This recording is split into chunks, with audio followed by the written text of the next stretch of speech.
गुणं वन्दे नित्यं गुरुशङ्कररूपणम् हिमाश्रितो हि वक्रोऽपि चन्द्रः सर्वत्र वन्दते वासुदेवसुतं देवं कंसचाणूरमर्दनं देवकी परमानन्दं कृष्णं वन्दे जगद्गुरु। ओम नित्यं शुद्धं निराभासं निर्विकार निरंजनं नित्यं बोधं चिदानन्दं गुरु ब्रह्म नमोऽहम्। गुरुर्मूला क्रिया सर्वा लोकेऽस्मिन् कुलनायके तस्मात् सेव्यं गुरु नित्य अर्थ भक्ति संजीवतम्। मोह निशातम देख विषेक अखंड तिमार कुए सुख धामी पूर्ण प्रकाश भयो उर्मे हिम द्वैत गयो लख एक ललामी। सद्गुण पुंज खिले मन मानस कर्म उलूक दुरे भोगामी। आत्म रूप विराज रहे गुरुदेव को बारंबार नमामि। गुरुदेव को बारंबार नमामि। ब्रह्मचर्य व्रति सु अखंड धृति सुकृति सन्मार्ग किए जिन तय प्रकृति से परे विकृति को हरे संसति संताप किए जिन क्षय। जगति में जितेंद्र करी जागृति निर्मल सद्ज्ञान दियो निर्भय। श्रोता समाज सभी बोलो श्री सतगुरुदेव भगवान की जय। अच्छा भूखे नहीं हो, बोलो सतगुरुदेव भगवान की जय। प्रातः स्मरणीय परम पूजनीय पर ब्राज्यकाचार्य श्री सतगुरुदेव भगवान की चरण कमलों में नित्य का वंदन करते हुए प्रेमी सज्जनों, गुरु भाइयों, माताओं, बच्चों, सभी के हृदय में हनुमान जी, विष्णु जी, शंकर जी, एनीबॉडी दिव्य जो है मूर्ति, कोई सी भी दिव्य मूर्ति सत चित आनंद अद्वय स्वरूप से प्रत्येक व्यक्ति के हृदय में विद्यमान है। उसी की दृष्टि से सभी को मेरा बार बार नमन, वंदन, अभिनंदन। भक्तजन अपने भाव अनुसार सभी न्यारो न्यारो रूप धाम राम को संभारे हैं।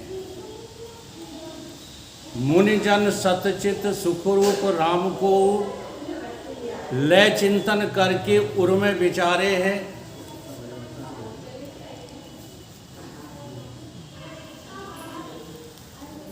योगी जन राम को भ्रकुटी बाएं निहार के और ज्योत रूप इस अंतस में निहारे हैं। परमहंस राम को रूप लखें सर्व ठोर नाना नाम रूपों की तो कल्पना बिगाड़े। कोई भी जो है साधना अनुचित नहीं है। सभी साधनाओं को करने की शास्त्र की आज्ञा है, परंतु अपनी अपनी योग्यता के अनुसार साधना में रत रहना है। अगर आपको जो है अभी ज्ञान की योग्यता नहीं है तो आप ज्ञान मत बघारिए। अगर आपको अभी पूजा करने की जो है रुचि नहीं है तो अभी पूजा में पाखंड मत दिखाइए। अगर अभी आपको निष्काम कर्म करने की इच्छा नहीं है तो बाल बच्चे पालो पोसो, उसी में भलाई है। साधना हर स्तर की है, वो कोई साधना व्यर्थ नहीं है। भगवान ने हमको जो है इस संसार में भेजा तो मोक्ष के लिए ही है, लेकिन मोक्ष के साथ साथ आपको सुविधाएं दी। जैसे आपकी कहीं ड्यूटी लगाई जाए तो ड्यूटी के लिए सरकार सुविधा देती है कि नहीं? बस देगी और गाड़ियां कर देगी, पहुंचने की सुविधा, खाने की सुविधा नहीं देती है। इसी प्रकार से भगवान ने आपकी ड्यूटी तो लगाई है मोक्ष के लिए। केवल मोक्ष ही मनुष्य का परम कर्तव्य है। अभी किसी ने प्रश्न किया था कर्तव्य और अकर्तव्य। तो मानव का कर्तव्य क्या है? देखो, अगर आपका जो है कर्तव्य खाना, सोना और लड़ना, बच्चे पैदा करना होता, इतना ही कर्तव्य होता, तो आप मनुष्य नहीं बनाए जाते। क्यों? क्योंकि आहार, निद्रा, भय और मैथुन, ये तो 84 लक्ष योनियों में भी ज्यों के त्यों हैं, जैसे अपन के तैसे उनके पास। तो अपने पास विशेष ज़्यादा भगवान ने क्या चीज़ दी है जिसकी वजह से हम मनुष्य कहलाए? और वो है विवेक। अगर आपके पास विवेक नहीं होता तो पशुओं की तरह ही आप आहार लेते। आहार का पशुओं की तरह मतलब समझे? चाहे जहाँ खेत में चर लेते, चाहे जहाँ सो जाते, चाहे जहाँ सोच कर लेते, ठीक है, और चाहे जिससे जो है बच्चे पैदा कर लेते। आपके पास विवेक है, उसी विवेक को धारण करके आप पशुओं से अपने को भिन्न दिखाते हैं। अगर वो विवेक नहीं होता तो बताइए हम में और पशु में अंतर क्या है? हम में से कोई भी सड़क पर सोच कर सकता है। देखो, खूब प्रेशर आ जाए, बल्कि जो है एक्सरेशन का भी, मूत्र प्रदान का भी प्रेशर आ जाए, तब भी हम गुप्त जगह ढूंढते हैं कि नहीं ढूंढते हैं? कि सड़क पे ही खड़े होकर के कर लेते हो? अच्छा, पशु को आ जाए तो वो तो सड़क पे खड़ा हो कि वहीं गोबर कर लेगा, वहीं मूत्र जो है वो एक्सरेट कर देगा।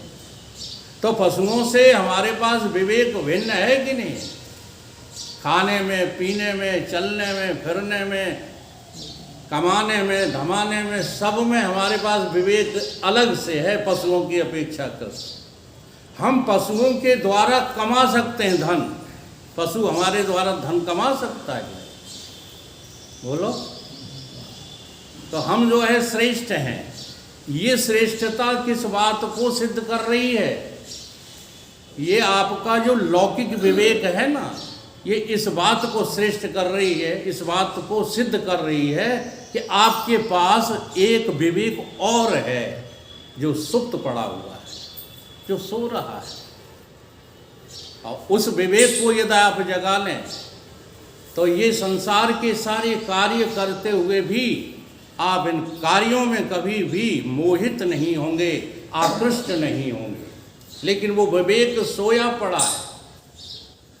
रामचरितमानस कहते हैं, होय विवेक मोह भ्रम भागा। वो विवेक कब होगा? जब आपका भ्रम जो है टूट जाएगा। कौन सा भ्रम? कि हम संसार में खाने पीने, हाँ, तरक्की करने के लिए ही आए हैं, ये भ्रम टूट जाएगा। तब जो है आपकी रति कहाँ होगी? होय विवेक मोह भ्रम भागा, तब रघुवीर चरण अनुरागा। बुरा कोई भी माने, मंदिर में सब पूजा करने वाले भगवान के भक्त नहीं होते।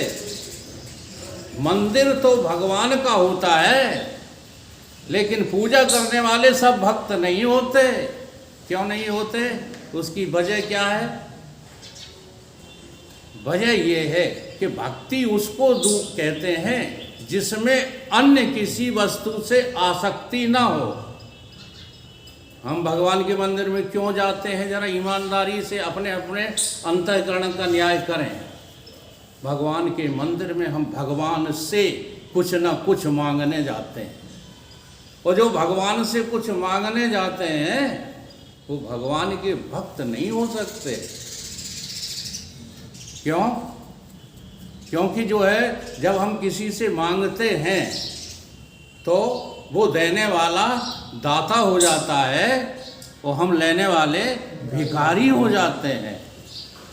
तो जैसे हमारे यहाँ कोई भिखारी आता है तो हम कितनी भी जल्दी में हों फिर भी ये कह देते हैं कोई भिखारी खड़ा है, जल्दी से आटा डाल दो या पैसा दे दो, इंतजार मत कराओ। ऐसे ही भगवान इन भिखमंगों को बुरा खूब मान जाओ, देर नहीं करते देने में।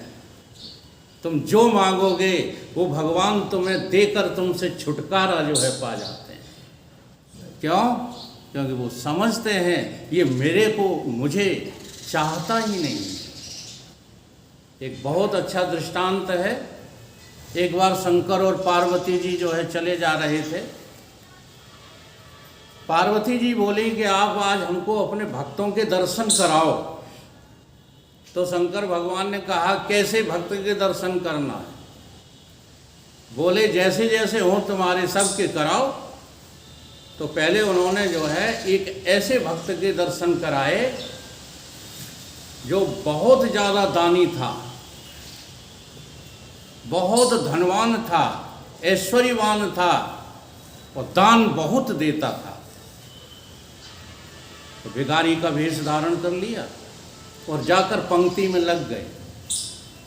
जहाँ पर देने लेने वाले खड़े थे उस पंक्ति में जो है खड़े हो गए। सारे दिन खड़े रहे शंकर पार्वती, भेष में तो उन्हीं के में थे।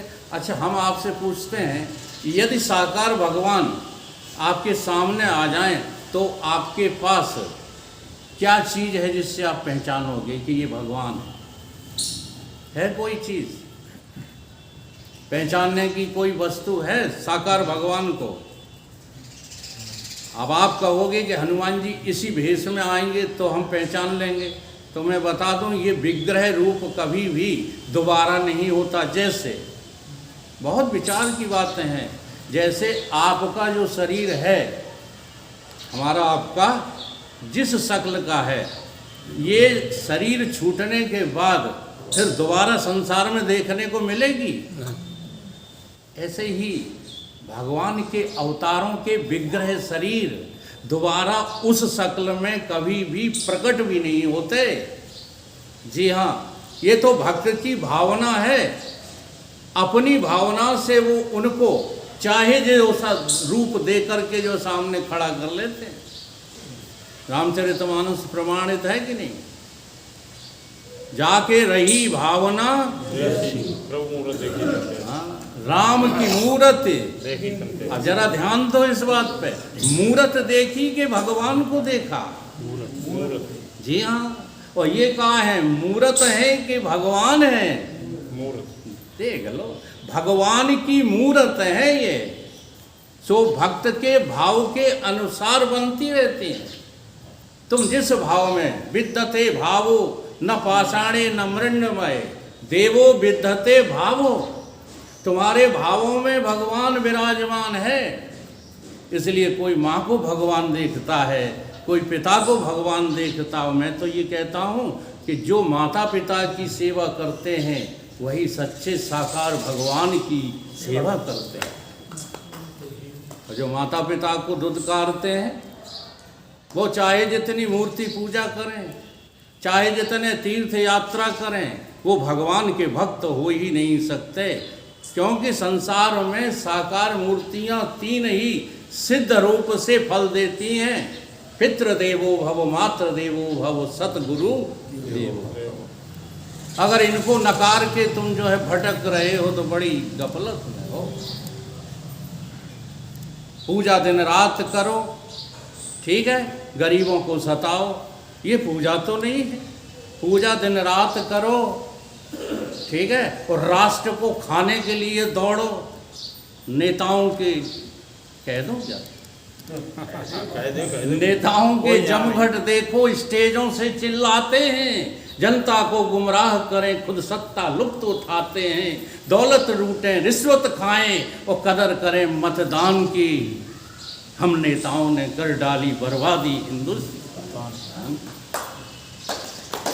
चाहे जिस जगह देख लो, भगवान के जो भक्त होंगे उनके अंदर जो है दान होगा, दया होगी, दीक्षा होगी, ये सब कुछ होगा। कमाना कोई बुरी बात नहीं है, धन को संग्रह करना कोई बुरी बात नहीं है।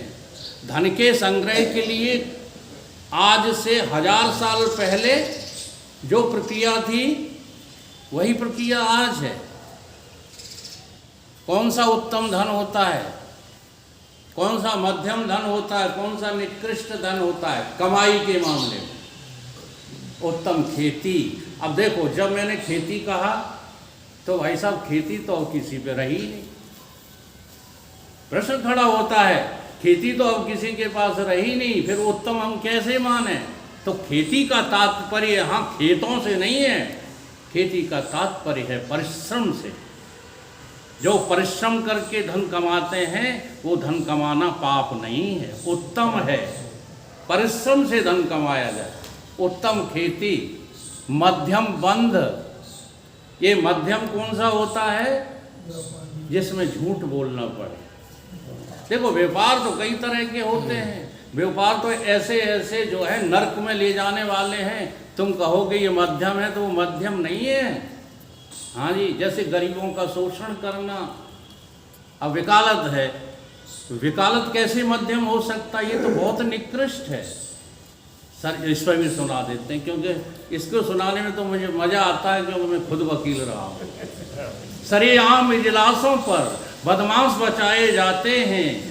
हाँ, कह दिया जाएगा वकील साहब से, हमें डर नहीं। सरेआम इजलासों पर बदमाश बचाए जाते हैं, झूठ छिपाने में धरती आकाश मिलाए जाते हैं, चोरी और राहजनी के नित इतिहास रचाए जाते हैं, लुच्चे और लफंगों के भय त्रास दिखाए जाते हैं। भले भलों की इज्जत लूटें और कदर करें बेईमान की, हम वकीलों ने कर डाली बर्बादी हिंदुस्तान। तो निकृष्ट धन किसको कहते हैं? ये मध्यम धन क्या है?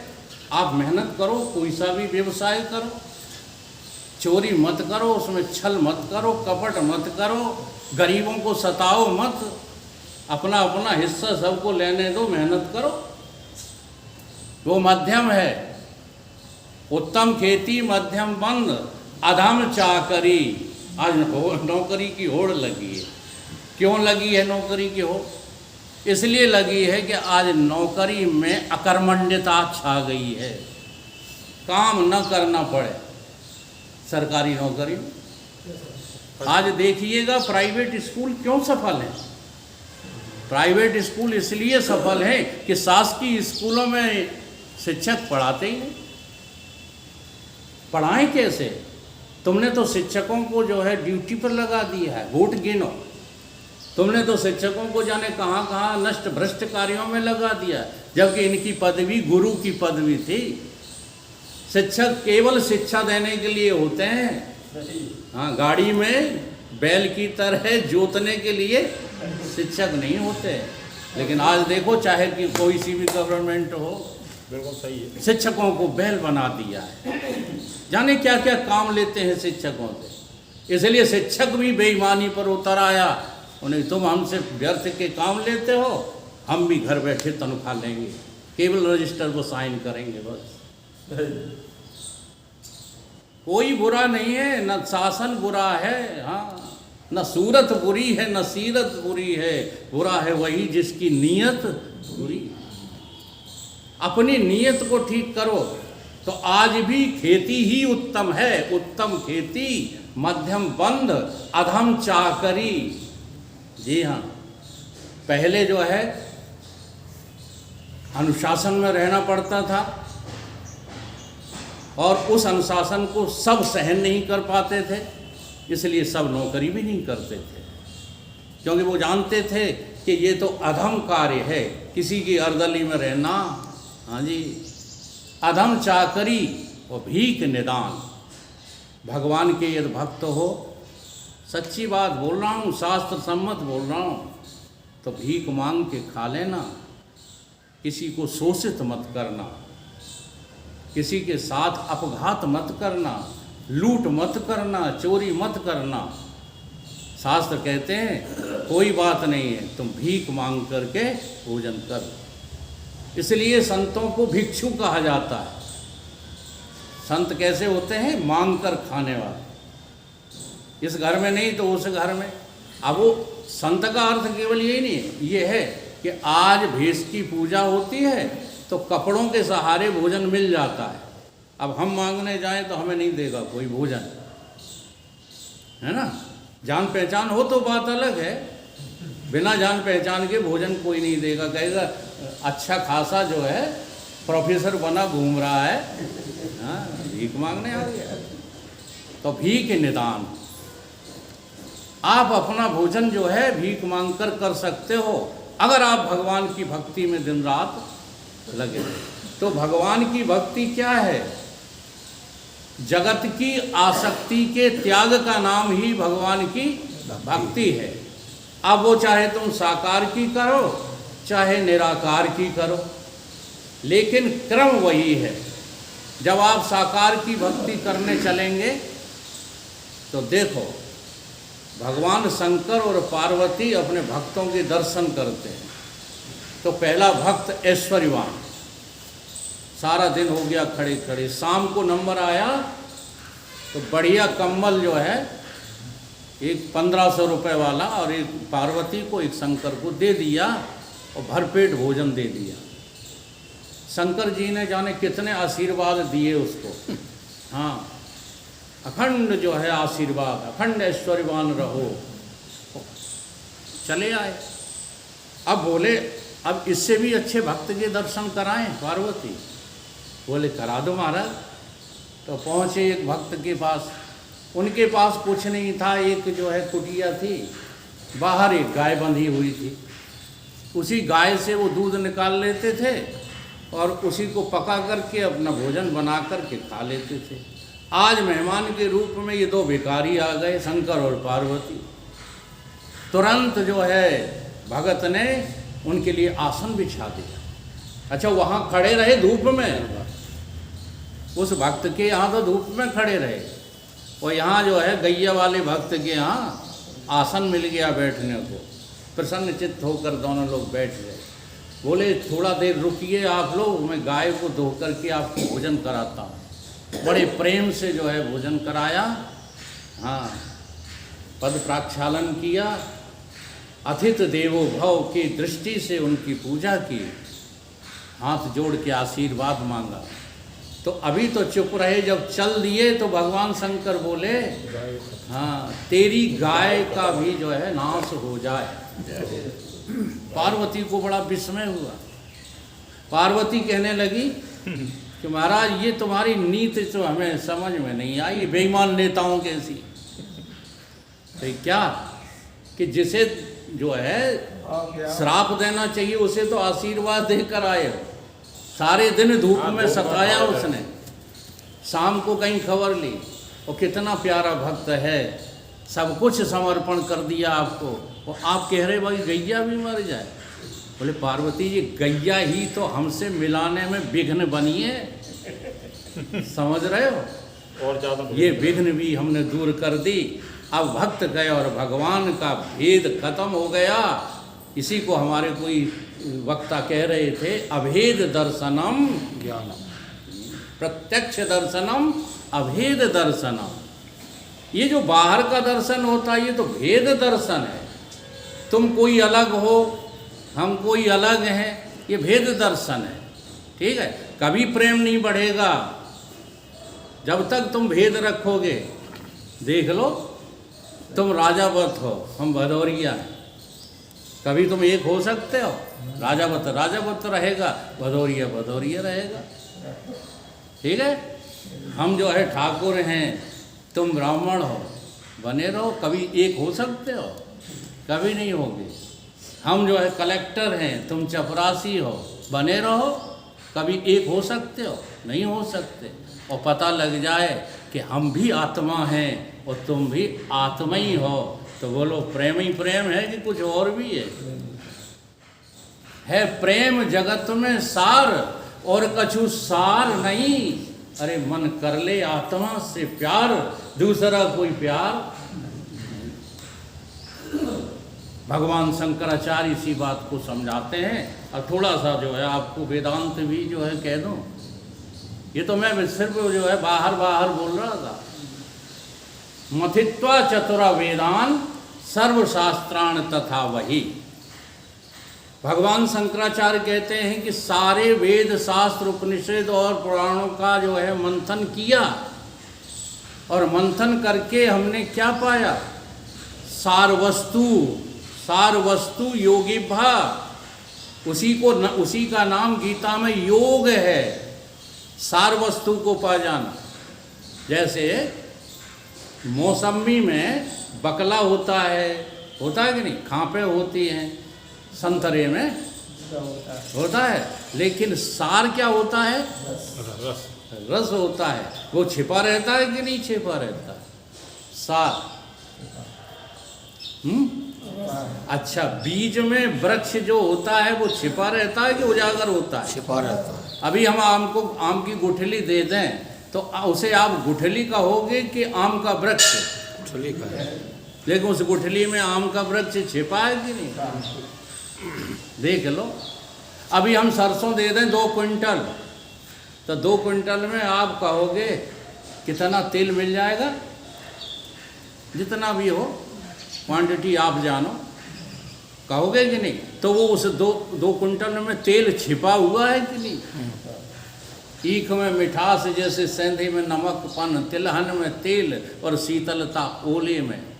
बीजमाए वृक्ष काष्ठमाए अग्नि, जैसे बीजमाए वृक्ष छिपा, ऐसे ही वो मेरा भगवान छिपा हुआ है सब प्राणियों के चोले में।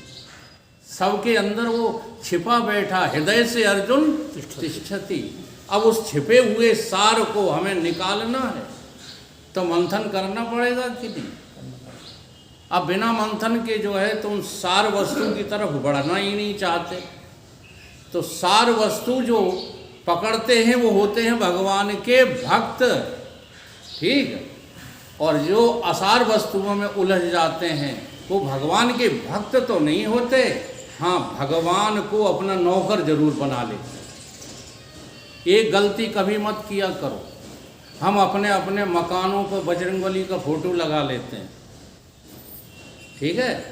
देखो विचार की बातें हैं, अंदर मौज मार रहे हो तुम, पड़े पड़े ऐसो आराम कर रहे हो, और मकान पे पहरेदारी किनसे करवा रहे हो? बाल ब्रह्मचारी हनुमान जी से। तुम भगवान को अपना नौकर समझते हो। भाव देखो कितने जो है गंदे हैं, इन गंदे भावों को उच्च भाव बनाओ, बस आप भक्त हो जाओगे। भावों का जो है परिवर्तन भक्ति कहलाता है, ठीक है। और स्पष्ट जानना ज्यों का त्यों, क्या संसार है और क्या आत्मा है, क्या परमात्मा है, उसे ज्ञान कहते हैं। कोई अंतर नहीं है। पहले तो भाव ही बनाना पड़ेंगे।